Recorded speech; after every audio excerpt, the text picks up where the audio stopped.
Hello to all Ghana loving Ghanaians from all around the world.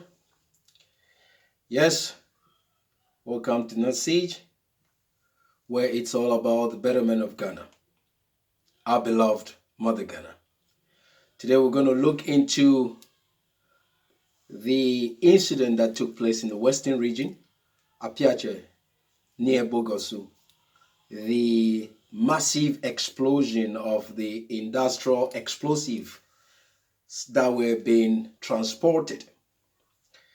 And our thoughts and prayers are with those that have passed on, families that have been impacted, have been displaced from their homes, and to those that are in the hospitals. We pray and hope they recover and recover well. But whilst that is going on, of course, there's reports of donations from all courtesies, including some mining companies. Thank you all. And we pray that more donations come in for the upkeep of those that were impacted greatly. But whilst the donations are going on, whilst the supports are coming in, we thought there's a need for very important questions to be answered. Why this incident? How come this incident has materialized?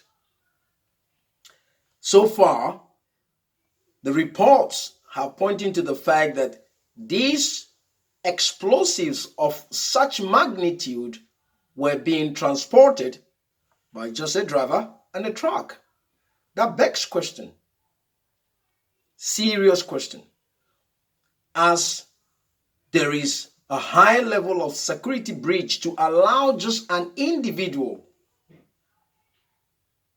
irrespective of who that individual is, to transport explosives of that magnitude, of a magnitude sufficient to wipe out a whole community. In effect, that explosive is sufficient to bring down a skyscraper. Think of that for a moment. So we are coming in with questions. Why that? How did we arrive at that process of just an individual on a truckload of explosives sufficient to bring down any structure of their choice if that individual was a terrorist? Now, there's been a lot of press conferences held by police and some other individual talk shows, radio programs to look into what has taken place.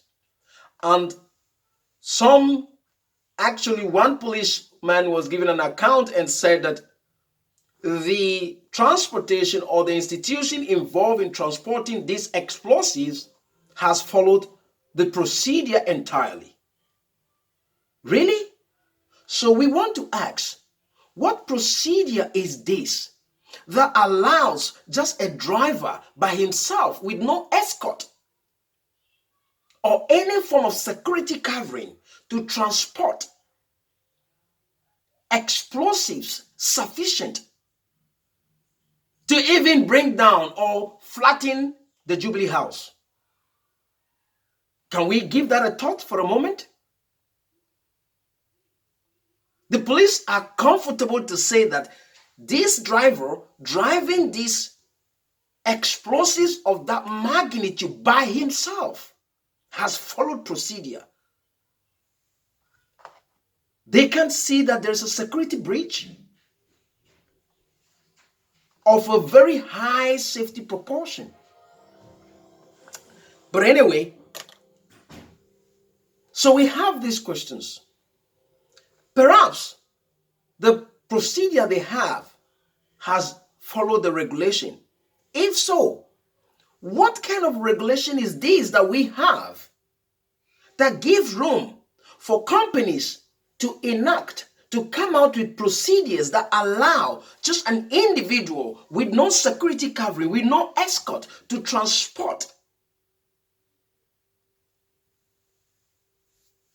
explosives of such magnitude, a magnitude sufficient to wipe out a community, just as we have seen. Videos have proven, even when the explosion took place, the dugout. That should tell you the intensity. Of course, I'm privileged to be on a platform where a friend or a colleague who lives some kilometers from where it took place, or he works there, says they felt the vibration. Their buildings shake. And that is not too many kilometers away from the scene. That's how huge it was. So let's give it a thought for a minute. This driver, let's just say there was no accident. This driver could have been a terrorist and decide to veer off his course, drive off, maybe drive to Accra and drive into National Theatre, drive into the Jubilee House. This is a serious security breach that needs to be addressed, and addressed quick before it's too late. If there are regulation lapses, then it needs to be revised quickly. But if regulation is watertight, yet these companies have come out with procedure that allow this process, for how long has individuals been transporting explosives of this magnitude just by one individual with no other observation whatsoever? That needs to be investigated. And if it's proven that there's been regulatory lapses, procedural lapses, then all the individuals involved, from security agencies, regulatory enforcing agencies, the chief executive, managing director, managers, supervisors, all the people who played part in the fact that this process has been going on for so long, because it is not just the past days that this incident took place that it has been on. It couldn't be. It has been the way it was done. And no wonder the police are comfortable to say that they have followed the procedure correctly and entirely. I was expecting that policeman to say, this procedure calls for serious review. But no, he said, they have followed the procedure entirely. If there was no accident, this individual could have been anybody.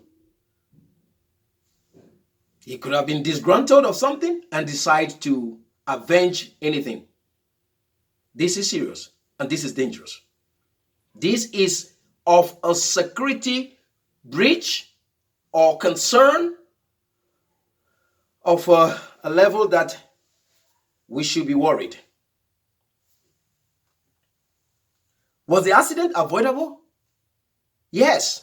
One thing we have to also begin to look into is that our road networks, of course, the videos have shown that the road seems to be a good road, but it's a single carriage road. It's about time we begin to build dual carriage road. It should become the agenda of the nation to build dual carriage roads. As to whether the motorbike was coming against the truck or was trying to overtake the truck, whatever it is that took place, if there was an escort, there were signals and signs, maybe that motorbike will not attempt to overtake, or will be concerned or be considerate of the fact that this truck is being escorted, therefore I need to take care and maneuver myself calmly.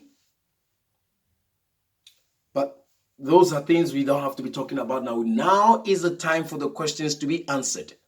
Was there a regulatory lapses? Was there a procedural lapses? And if so, why? Was there negligence? If so, who neglected their duty? Because lives have been lost. Individuals have been maimed.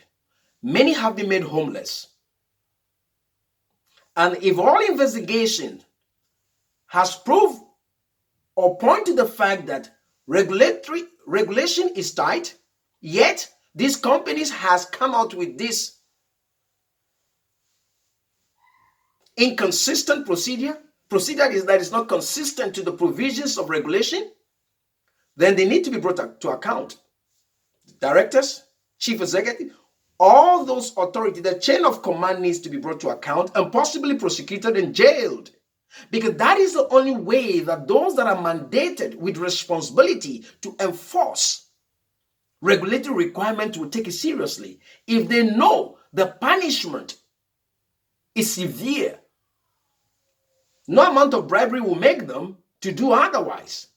This matter needs to be investigated thoroughly, with every stone turned upside down to see what has gone wrong. Let's not just leave it to the fact that it was an accident, but this accident is showing us, is drawing our attention to the fact that this explosive of a magnitude sufficient to flatten the Jubilee House was being driven by just an individual with no covering whatsoever. We should be concerned. If there be any negligence, those involved have to be brought to account. Full, complete, thorough, total investigation required. Some were trying to make this thing a partisan by beginning to label NDC, MPP. No, this is beyond NDC and MPP. This is non-partisan. And we all as a country should be concerned.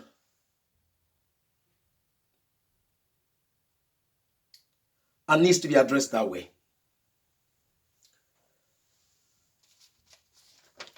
And when it is proven that as a nation, we have a watertight regulation, but was not followed, in effect, has been violated by these institutions involved.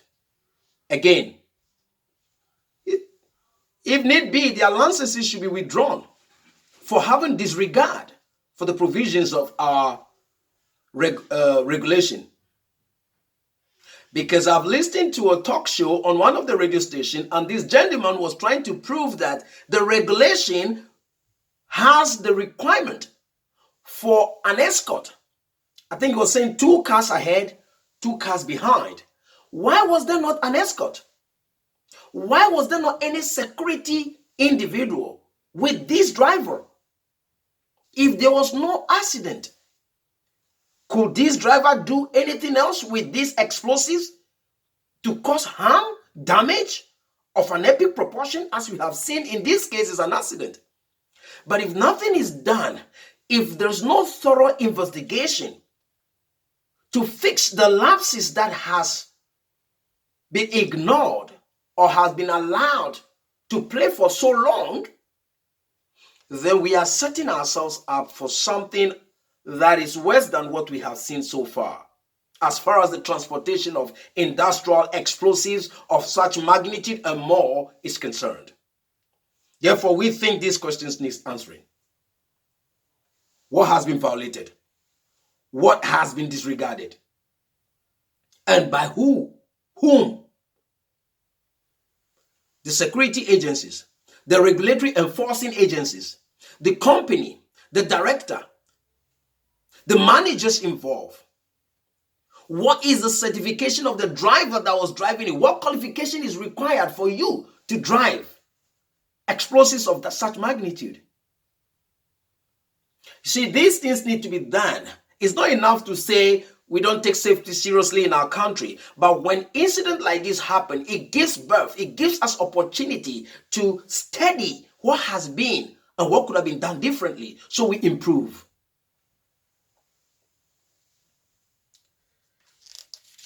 Now, just to comment on the fact that the police are saying that the procedure for transporting explosive has been followed completely. So we have this question to ask. What kind of procedure is this that allows only a driver by himself to convey explosives of a magnitude sufficient to bring down the National Theatre, a skyscraper, the Jubilee House, just by himself? If he was a terrorist, what could he have done with that? As of the couple of days ago, he was not a terrorist. He was on his duty as normal. An accident happened. But this accident is now begging questions that needs answers. And if The police are saying this procedure, these companies have followed the procedure correctly and entirely. Which kind of regulation is this that allows such procedure that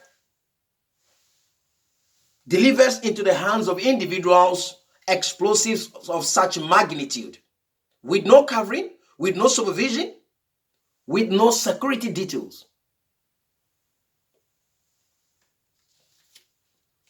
This disaster that has flattened a whole township with many lives lost, many injured, and some are going to remain maimed.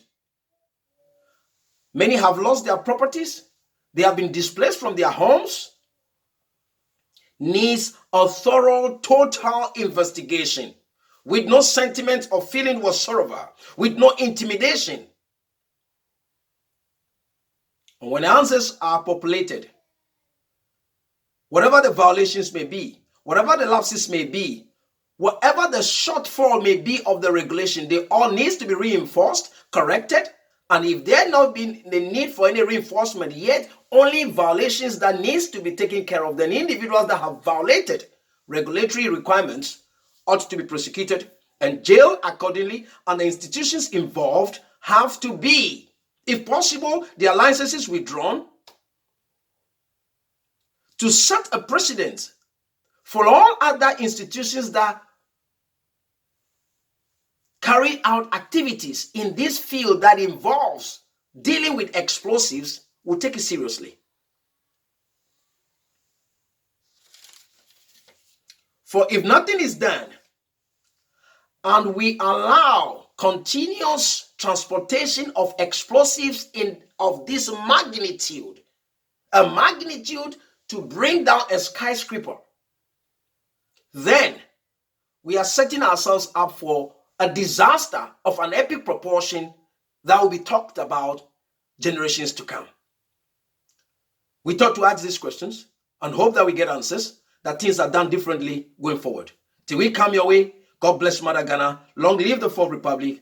And remember to share the video and subscribe to our channel for more insight from a point of Ghana and people. We love you all. God bless you.